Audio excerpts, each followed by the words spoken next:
L'enfant réparé, de Grégoire Delacour, lu par l'auteur. La maison comptait à l'étage une petite salle de bain et 4 chambres. Il y avait là celle de nos parents, il y aura celle de mon frère, celle de ma sœur et la mienne. Un temps seulement. Car bientôt je demanderais à partir. J'avais juste 10 ans. 50 ans plus tard, au terme d'un effort de mémoire et assisté de quelques photographies, je peux presque ressentir à nouveau, sous la pulpe de mes doigts, le gaufrage du papier peint du couloir, la trame serrée du tissu mural dans la chambre de mon frère.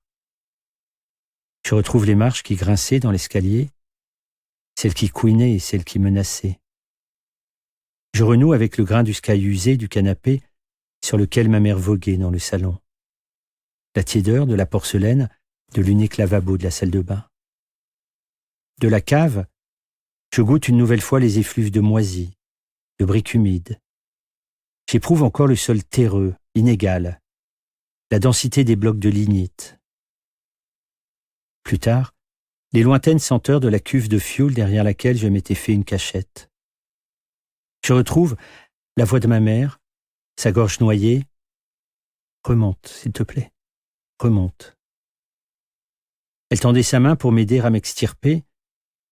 Je cherchais à mordre ses doigts, je voulais qu'elle s'emporte contre moi et que je pleure et qu'elle me console, mais cela n'arrivait pas.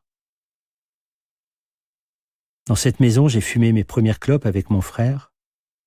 J'ai pendant des mois écouté en boucle Mon petit garçon de Reggiani et, bien plus tard, en 1993, je suis allé le voir chanter au Palais des Congrès à Paris parce que je pensais qu'il allait mourir. Sur scène, il s'était agrippé au piano comme à une perfusion. J'ai giflé une fois ma mère dans cette maison.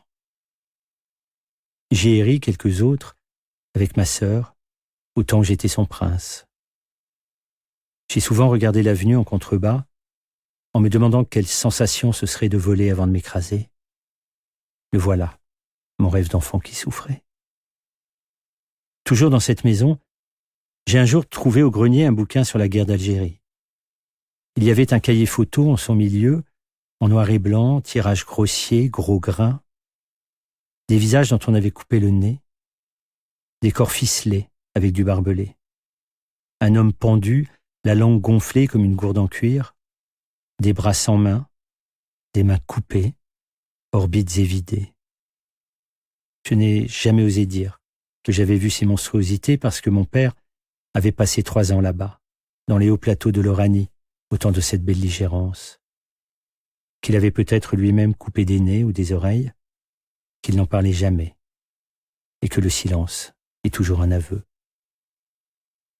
Dans cette maison, j'ai 100 fois inhalé du trichloréthylène sur un mouchoir de coton, jusqu'à l'évanouissement. On m'a gavé de Valium et de Mogadon. Je n'ai jamais écrit dans cette maison. Je veux dire que je n'ai jamais rien inventé, jamais rêvé d'être un jour écrivain, d'avoir fait un best-seller.